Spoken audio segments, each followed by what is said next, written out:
I call on Mrs. Neera Shastri to come and join me on stage to continue the conversation and the theme on Mr. Lal Bahadur Shastri. नीरा जी, बहुत बहुत शुक्रिया यहाँ आने के लिए. बहुत बहुत शुक्रिया बुलाने के लिए. It's a privilege. It's a privilege to sit with you, Lal Bahadur Shastri. I'm honored to come here, be with you. Thank you. Thank you. Thank you. I want to go back to the day in your childhood. We have many children, and we want to ensure that this qualities that we talk about gets passed on to the next generation. आगे पीढ़ी ये पकड़ सके और इनके द्वारा है ना जी सके अपनी जिंदगी. आप जब बची थी पहले बार लाल बहादुर शास्त्री के बारे में कैसे मुलाकात या कैसे एनकाउंटर हो गया, जो वो जरा बताएंगे. जोधपुर में शायद हुआ था. जोधपुर में हुआ था.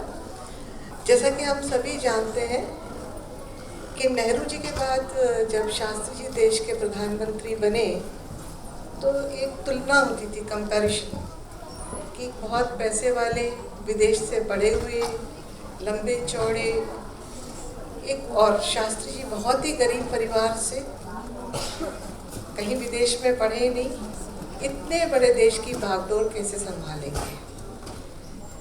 पर कुछ ही दिनों में शास्त्री जी का जादू, जैसा कि राधा बहन बता रही थी, ऐसा था कि पाकिस्तान की जब लड़ाई हुई तो हम जोधपुर बॉर्डर में थे और डेली वहाँ बम्बार्डमेंट होता था. एंटी एयरक्राफ्ट गन पूरे आकाश में लाल लाल गुब्बारे से छा जाते थे.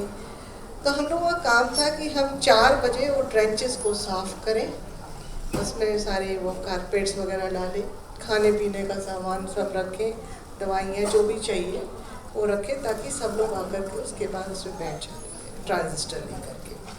पर जब बाबूजी की, शास्त्री जी की आवाज़ सुनते थे तो सब कोई ऐसे बाहर निकल जाते थे कि अब ये प्लेन से अगर बम भी डालेंगे तो किसी को कुछ बिगड़ेगा नहीं.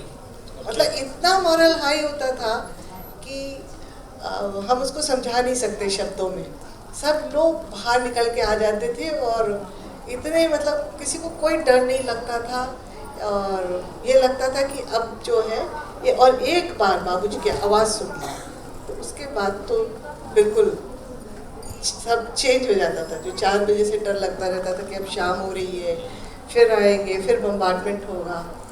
तो क्या शब्द याद है कुछ? क्या था वो उस रेडियो में, क्या बोलते थे?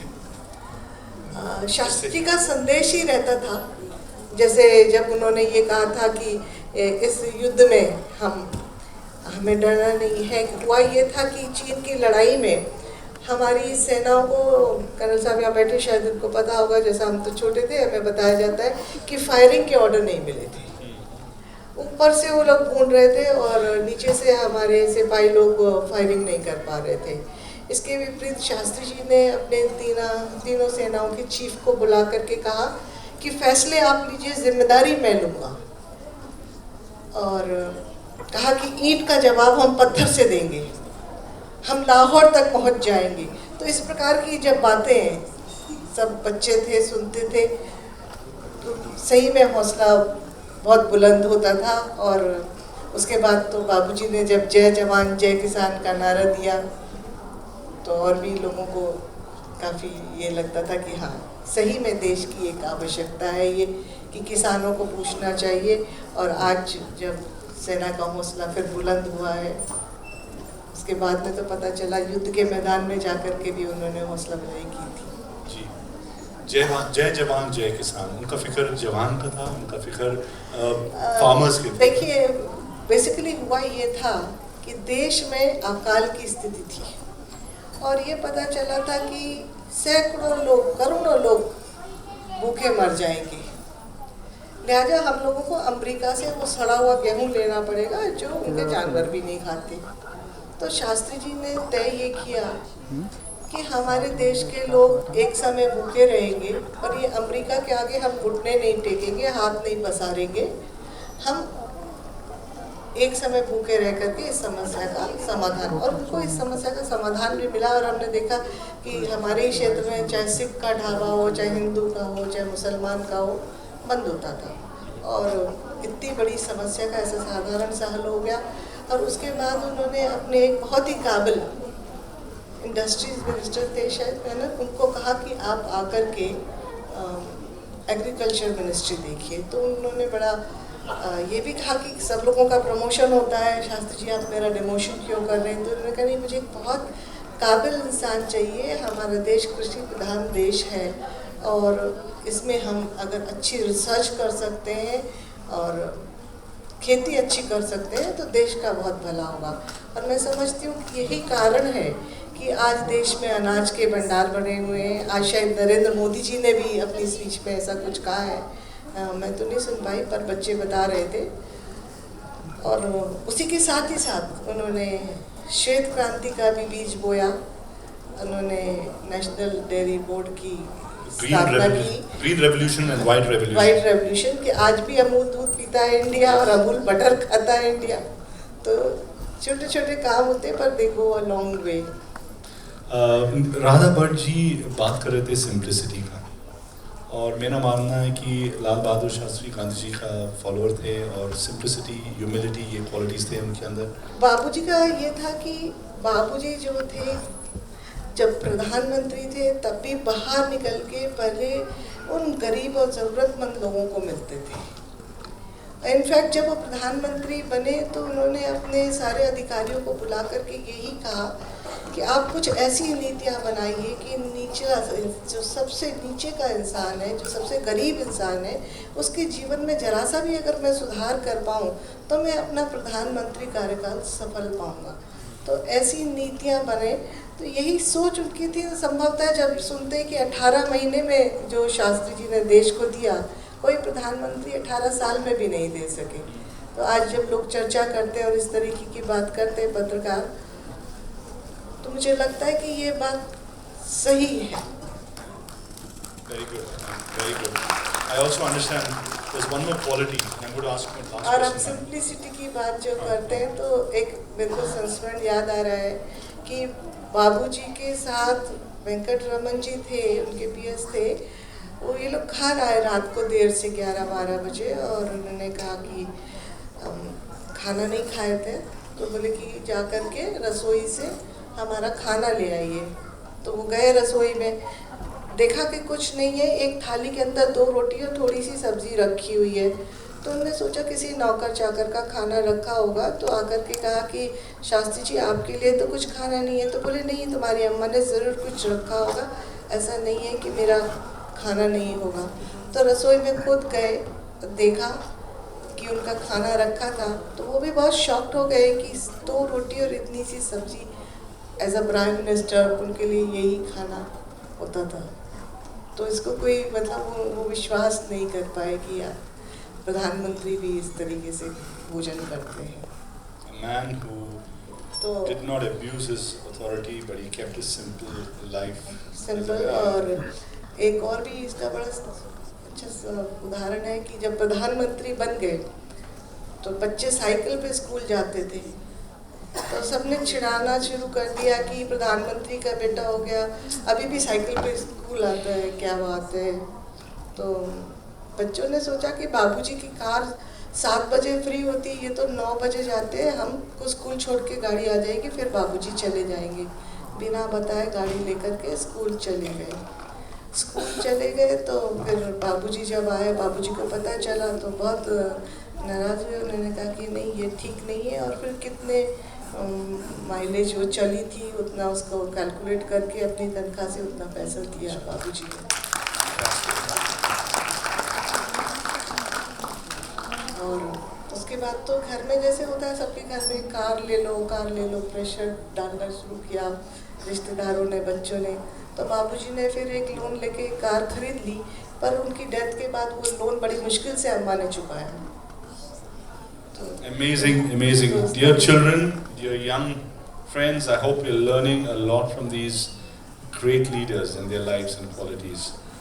एक आखिरी सेंटेंस में आप क्या एडवाइस देंगे आगे की पीढ़ी के लिए? क्या एडवाइस देंगे उनकी जिंदगी के लिए? एडवाइस देने से पहले आज का जो विषय है उसको थोड़ा सा हम टच कर ले लेते हैं कि आज 2 अक्टूबर के दिन दो सपूत हमारे देश को जन्मे हैं और एक को हम याद करते हैं, दे दी हमें आज़ादी बिना खड़ग बिना ढाल, अभी बच्चों ने गाया। और महात्मा गांधी जी को तो सभी लोग बापू के नाम से जब याद करते हैं तो लगता है कि हाँ, कोई हमारे ही घर का कोई है। और शास्त्री जी जैसे अभी बताया कि अनुयायी नहीं थे, वो बाबूजी ने अपनी पढ़ाई छोड़ करके, सब जानते थे बहुत गरीब थे, और वो गंगा पार करके अपने कपड़े सर पे बांध के पढ़ने जाया करते थे। तो अपनी पढ़ाई छोड़ करके और जब गांधी जी ने आह्वान किया तो बिल्कुल वो आज़ादी की लड़ाई में उनके साथ कूद गए थे। पर दोनों जनों को सफाई बहुत पसंद थी, अपने कपड़े धोना, अपनी सफाई करना, अपना सब कुछ खुद करना। और आज जब ये स्वच्छता अभियान नरेंद्र भाई ने लॉन्च किया है, ये अपने आप में देश को बहुत आगे ले जाने वाली बात लगती है मुझको। बहुत ये हम जब डेवलपमेंट की बात करते, तरक्की की बात करते, उसमें जो ये जन जागृति की बात करी है, ये बहुत ही महत्वपूर्ण फैक्टर है। और इसकी आदत पड़ जाए और इसके लिए सब चेतन होकर के काम करने लग जाए, इसकी बहुत आवश्यकता है। क्योंकि जब हम बाहर जाते हैं और विदेशों में ऐसी सफाई देखते हैं तो हमारे भी जहन में आता है काश हमारे मुल्क में भी ऐसी सफाई हो। तो सब अधिकारियों की और सब लोगों की उन्होंने कहा कि हमारे देश के 125 करोड़ लोग अगर इसमें हाथ बटाएंगे तो कोई कारण नहीं है कि हमारा देश भी साफ ना हो पाए। तो एक तो सफाई अभियान पर मैं चाहूँगी कि सारे लोग जो यहाँ आए हुए हैं उनका योगदान सतत निरंतर बना रहे। स्वच्छता और स्वास्थ्य दोनों चीजें लिंक है, इसलिए स्वास्थ्य मंत्री को रेलवे स्टेशन पे झाड़ू लगाने के लिए भेजा।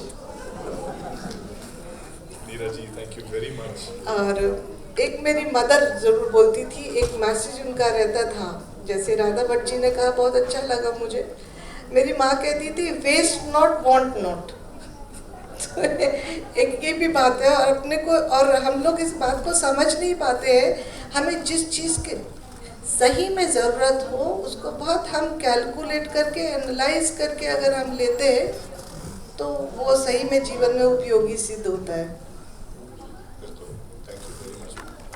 Thank you. May I call upon Dr. Raj Singh to come? And a humble gratitude for your taking time off and एक coming. बाबूजी का संस्मरण सुना देती, मुझे सडनली याद आ गया। बाबूजी बहुत विटी भी होते थे, और जब वो ताशकंद गए और वहाँ से नहीं लौटे तब पत्रकार बंधुओं के मन में भी यही भाव था कि वो बड़े छोटे से हैं, नेहरू जी बहुत लंबे हैं। तो उनको छेड़ने के लिए बोला, वो अयूब खान बहुत लंबे हैं। तो बोला, अयूब खान से आप कैसे बात करेंगे? तो उन्होंने कहा, कुछ नहीं, वो सर झुका के बात करेंगे, हम सर उठा के बात करेंगे।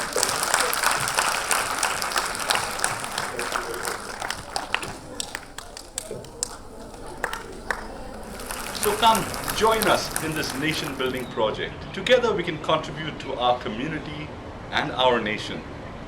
Let us begin by singing our national anthem, Jan Gan Man, with passion, pride and precision, that is in around 52 seconds, thereby honoring and respecting our nation's institutions as laid out in the Constitution of India. Record a video of yourself singing a song of your choice. Upload it onto YouTube and enter the online contest entry form. You could win an opportunity to perform at our annual awards function at a large venue in the National Capital Region. You could also watch our videos on the Come India Sing page of Lorraine Music Academy or on the Lorraine Music Academy's channel on YouTube. Visit Come India Sing page on Facebook and like it. Spread the word and let us together build our nation. Jai Hind.